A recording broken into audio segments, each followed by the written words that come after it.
नाज़रीन, कराची की मस्जिद से एक वीडियो वायरल हुई है जो इमाम साहब वहाँ पर अपनी दास्तान सुना रहे थे। आइए आज उनकी ज़ुबानी खुद सुनते हैं कि उनका।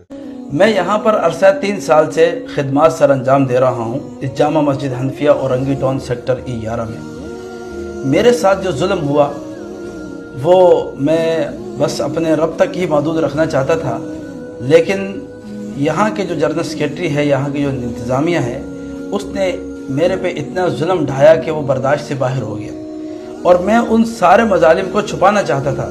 मैं नहीं चाहता था कि ये सब कुछ मीडिया की जीनत बने, लेकिन चूँकि उस जनरल सेक्रेटरी ने मेरे से बदतमीज़ी कर कर उसको लोगों के सामने खुद ही फैला दिया, तो अब जब खुद बात सामने आ गई तो अब मेरे से उसको नहीं छुपाया जा सका। सबसे पहली बात यह है कि मैं अल्लाह के रास्ते में गया, मुझे जुल्मन बग़ैर किसी वजह के, बग़ैर किसी तहकीक के, बग़ैर किसी जुर्म के मुझे फ़ोन पर फारिग कर दिया। और फिर मेरे वजीफ़े को भी रोक लिया गया और फिर मुझे से तकाजा किया गया कि आप फ़ौरन घर खाली कर दें, जो कि मेरे लिए एक बहुत जो है ऐसा हुक्म था जिसको मैं मुतहम्मिल उसका नहीं था।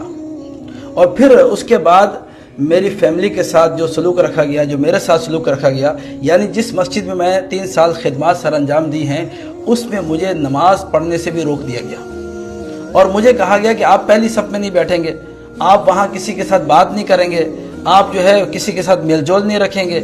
मेरा वजीफ़ा बंद, मेरा मेलजोल बंद, मेरा मस्जिद में नमाज पढ़ना बंद। और मेरा जुर्म क्या है? कोई जुर्म नहीं है, कोई कसूर नहीं। और मैंने इन सब बातों को कबूल किया। मैंने कहा कोई बात नहीं, मैं जा रहा हूँ यहाँ से, और लेकिन इतनी गुजारिश है कि मेरी जो निकालने की वजह है वो कौम के सामने आप तहरीरन बयान कर दें कि हमने ख़तीब साहब को इस वजह से निकाला है, इनका ये मसला है, हमने इस वजह से इनको फारिग किया है। अगर मैं ऐसे जाता हूँ तो इनका एक वतीरा ये रहा है कि ये पीठ पीछे ख़तीबों के ऊपर इल्ज़ाम लगा देते हैं। पहले जितने भी खतीब आए सब के ऊपर इन्होंने इल्ज़ाम लगाए।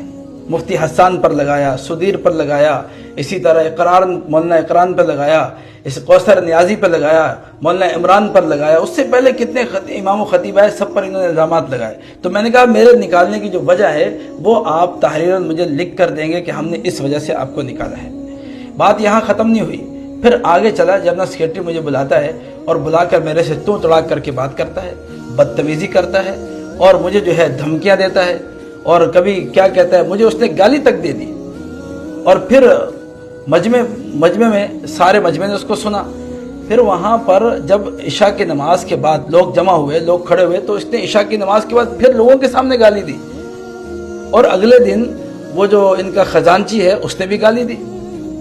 बताइए, एक आदमी का वजीफ़ा बंद है, 5 महीने हो गए मेरा वजीफ़ा बंद है, 5 महीने। मैंने इनसे वजीफे का मुतालबा ही नहीं किया कि मुझे वजीफा दे दो। मेरे घर के हालात वो अल्लाह जानता है, जैसे भी चल रहा है, लेकिन इन लोगों को सोचना चाहिए था कि हम बाल बच्चेदार आदमी है, वो हमारे पास रह रहा है, आखिर वो उसका रोज़गार तो ख़त्म हो गया।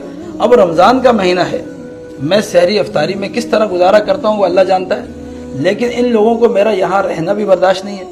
और वहाँ पर जो है ना मुझे गाली दे रहा है जनरल सेक्रेटरी, और फिर अगले दिन दूसरे को तैयार करता है, तीसरे को तैयार करता है, और मोहल्ले के 1-2 लड़कों को तैयार करके मेरे पीछे लगाया कि जी इसको अभी ये बात करो, इससे ये बात करो, इससे ये बात करो। तो आखिर ये हमारे साथ सलूक क्यों हो रहा है?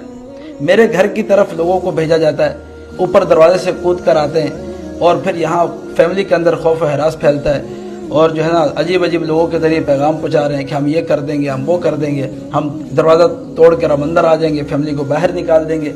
अब ये सारी बातें मेरे साथ हो रही हैं। मैं एक इंसाफ चाहता हूँ कि मेरे साथ इंसाफ होना चाहिए। आखिर मैं इज़्ज़तदार इंसान हूँ और मैं यहाँ इमाम रहा हूँ। मैं इमामत के लिए नहीं कह रहा कि मुझे यहाँ रखा जाए दोबारा। मैं ये चाहता हूँ मुझे इंसाफ मिले। मेरे साथ ये जुल्म क्यों हुआ? मुझे नाजायज़ तरीके से क्यों फारिग किया गया?